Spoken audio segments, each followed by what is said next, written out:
Continuamos en el grado de Historia Moderna de España, la parte segunda, desde 1665 al 1808.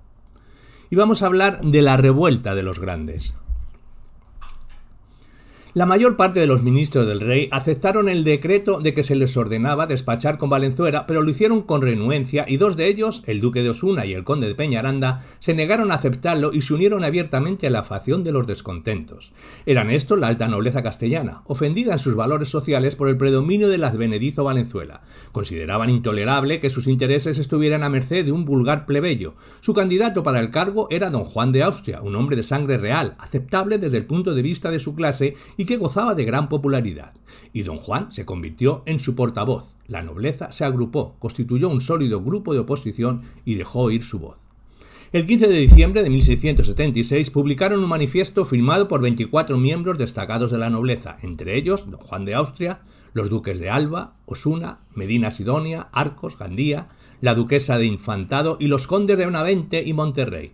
Este documento de la grandeza atribuía el desorden y el descontento que reinaba en el país por causa de las malas influencias y asistencia al lado de su majestad, la reina, su madre, de la cual producían cuantos males y la mayor de todas las execrable elevación de don Fernando Valenzuela.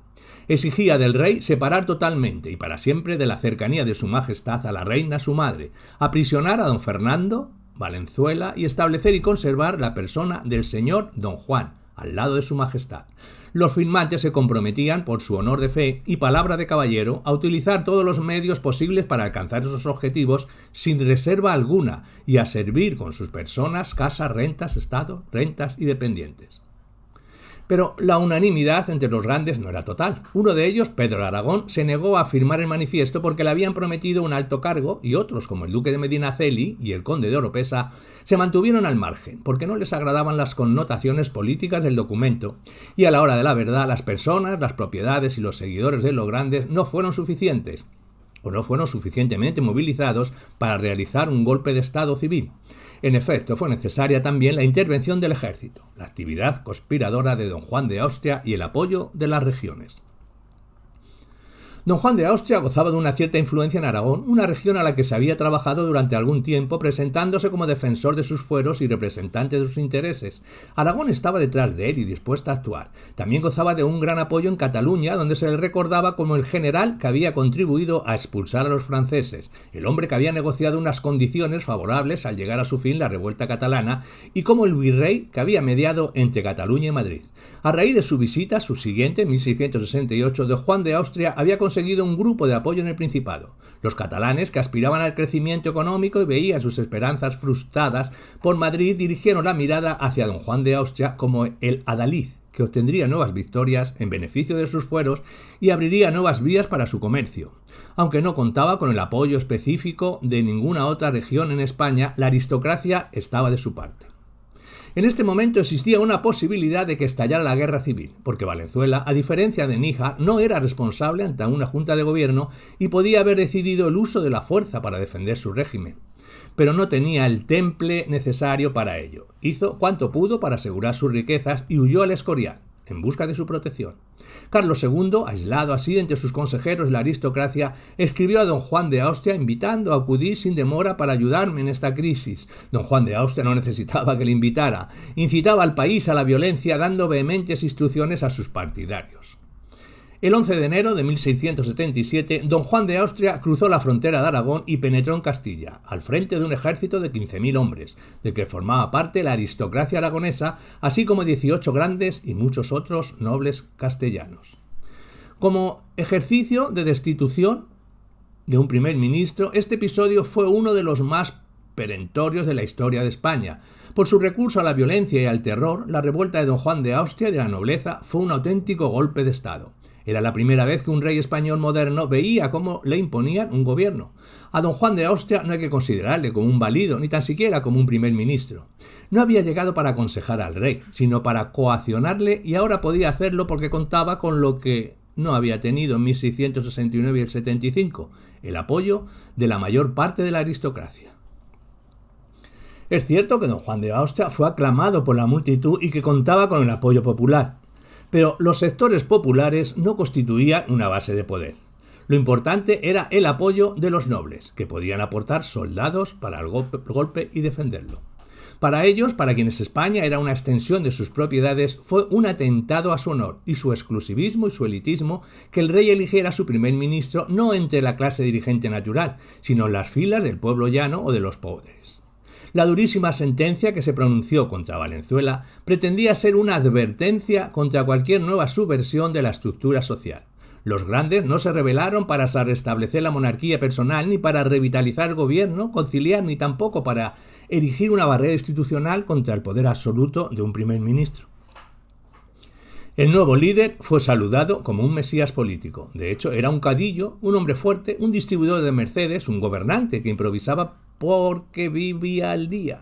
Recompensaba a unos y castigaba a otros. Los amigos de Valenzuela fueron cruelmente perseguidos, y todo aquel noble destacado que no hubiera firmado el manifiesto de los grandes era objeto de sospecha. En la guerra subsiguiente, España y sus aliados, las Provincias Unidas, sufrieron una derrota tras otra. Los ejércitos españoles sufrían una fuerte presión en los Países Bajos, en Cataluña y en Sicilia, donde una insurrección local dio a Francia la oportunidad de intervenir. En la paz de Nimega, agosto de septiembre de 1678, España no tenía fuerza alguna y se vio obligada a ceder el Franco Condado, por el que realmente no merecía la pena luchar, y otros territorios estratégicos en los Países Bajos. La pérdida de provincias distantes era menos importante que la presión a que se veía sometida la economía española. Ahora, más que nunca, el gobierno necesitaba economizar. A partir de 1677, Castilla cayó en la más profunda crisis económica del siglo XVII, tal vez incluso de toda su historia. Don Juan de Austria no podía ejercer la dirección en este aspecto del gobierno. La decepción comenzó a crecer al empeorar la crisis económica ante la inacción del gobierno. Un periódico satírico que circulaba por Madrid se preguntaba: ¿hay menos impuestos? ¿Menos donativos? ¿Ha bajado el precio de los alimentos? ¿Ha sido reparada la flota? ¿Hemos perdido menos en la guerra? ¿Hay mejores perspectivas de que la gente encuentre alivio, de que se salve el reino y mejore nuestra situación? En medio de un creciente descontento, don Juan de Austria comenzó a perder el apoyo del ejército y de la Iglesia. Y después de una guerra desastrosa y una paz ignominiosa, el ejército estaba desocupado y desmoralizado, y don Juan no tenía remedio para sus quejas.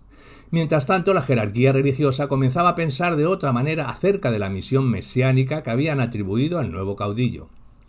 Sus dudas se vieron reforzadas cuando descubrieron que el clero no disfrutaba de la misma inmunidad fiscal que la aristocracia y cuando se le hizo pagar un subsidio más elevado, además de un donativo. Don Juan de Austria reaccionó ante las críticas de dos maneras. Destituyó a sus ministros y colocó a sus más fieles seguidores, la mayoría de ellos personajes de segunda fila, al frente de las presidencias, consejos y virreinatos. Por otra parte, silenció a la oposición mediante los métodos habituales del caudillo, conduciendo a sus enemigos a la cárcel o al exilio. La propia corona era su prisionera. El rey estaba constantemente vigilado, se supervisaban todas sus audiencias y sus apariciones públicas y se abrían todas sus cartas. Pero eso no podía sustituir a las medidas de gobierno. Con un gobierno en desintegración y sin ideas y con un resentimiento cada vez mayor, a don Juan de Austria solo le salvó del desastre político su muerte, ocurrida el 17 de septiembre de 1679.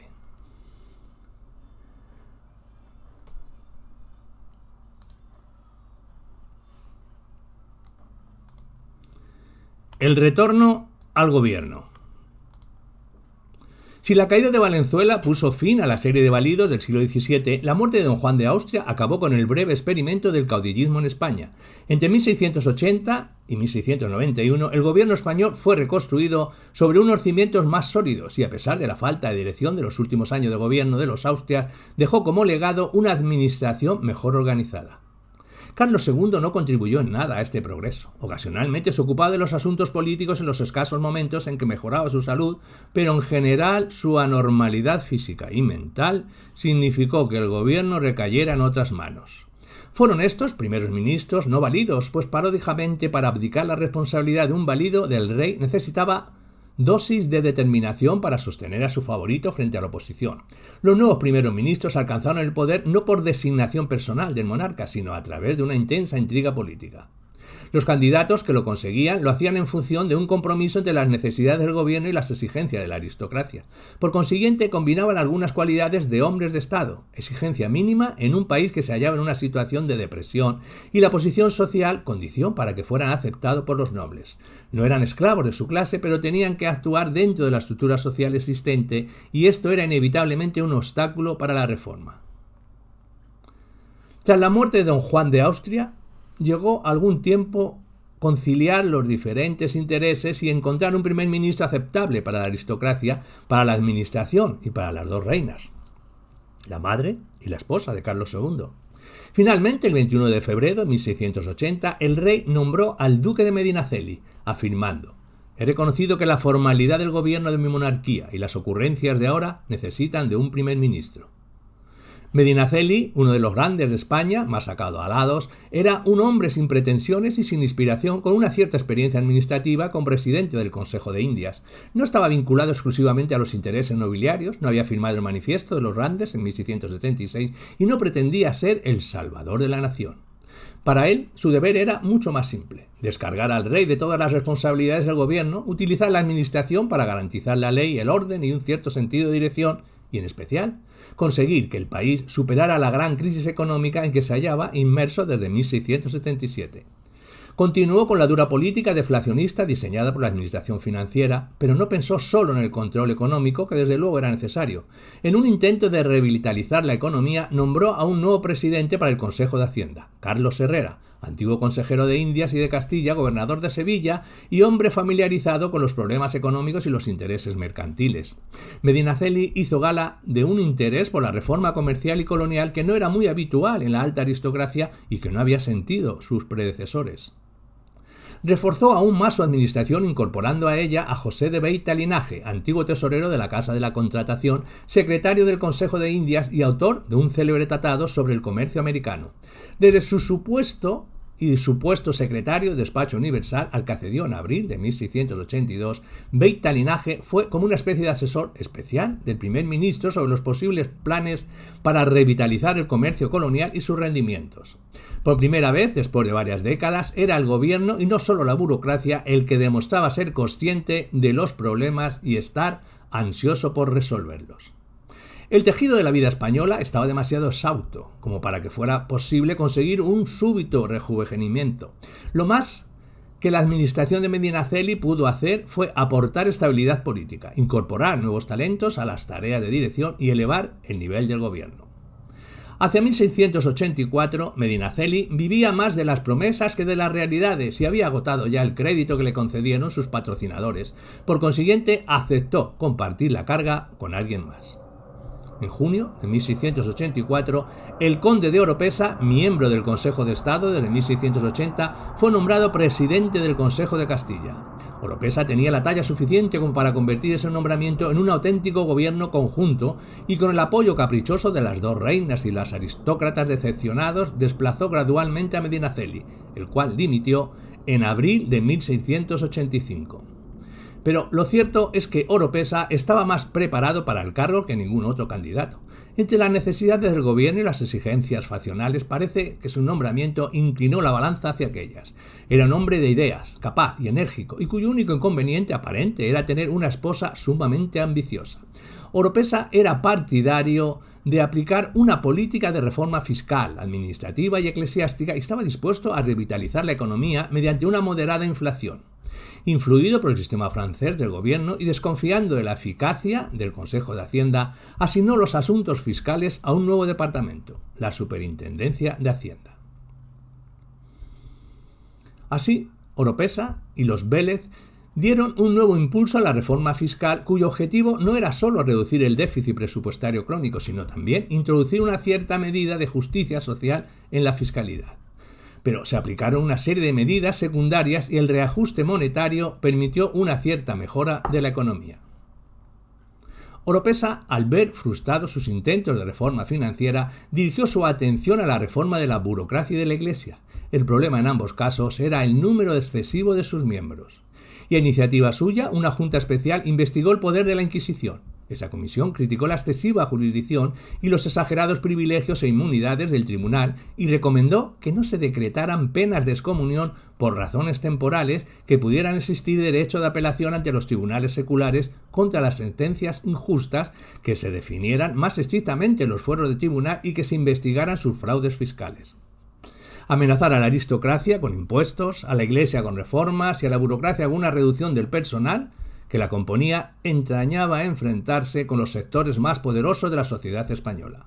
La administración de Oropesa no fracasó. Como se verá, contribuyó a la lenta recuperación de España de su prolongada depresión.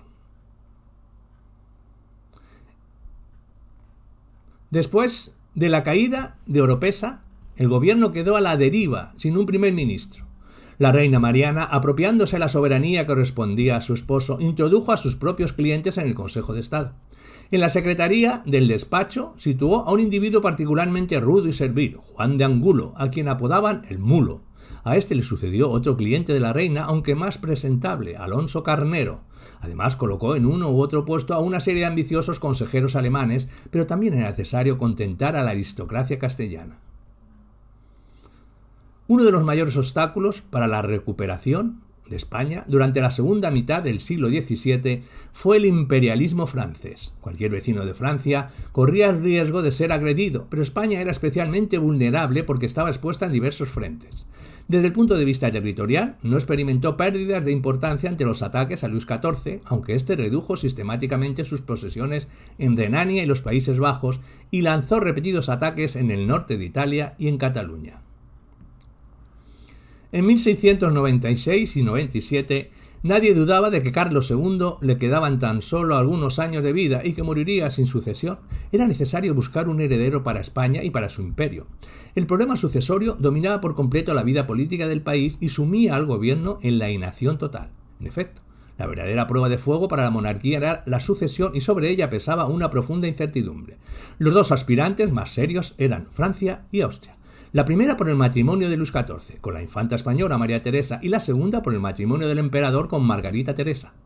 La presión diplomática que ejercían franceses y austriacos en Madrid y las facciones que se formaron en apoyo de las dos causas rivales redujeron a la administración a la impotencia. Carlos II vivió sumido en la angustia durante esos años y en su desesperado intento por hallar la luz recurrió incluso al exorcismo. Después de sufrir intensas presiones, de recibir consejos contradictorios y de no pocas vacilaciones, finalmente redactó su testamento, el 2 de octubre de 1700, en el que dejaba todos los dominios españoles al candidato francés, Felipe, duque de Anjou, nieto de Luis XIV. Esta decisión, el único momento de grandeza de toda su vida, respondió fundamentalmente al deseo universal de los españoles de mantener su monarquía y su imperio intactos, bajo un monarca fuerte que residiera en España. Carlos II, intimidado durante tanto tiempo por las mujeres de su familia, estuvo influido en los últimos días por el cardenal Portocarrero, arzobispo de Toledo. El 29 de octubre de 1700 firmó un decreto, preparado sin duda por su mentor, en el que ordenaba que en el caso de que sufriera una incapacidad total, gobernara el cardenal en su nombre con todos los poderes.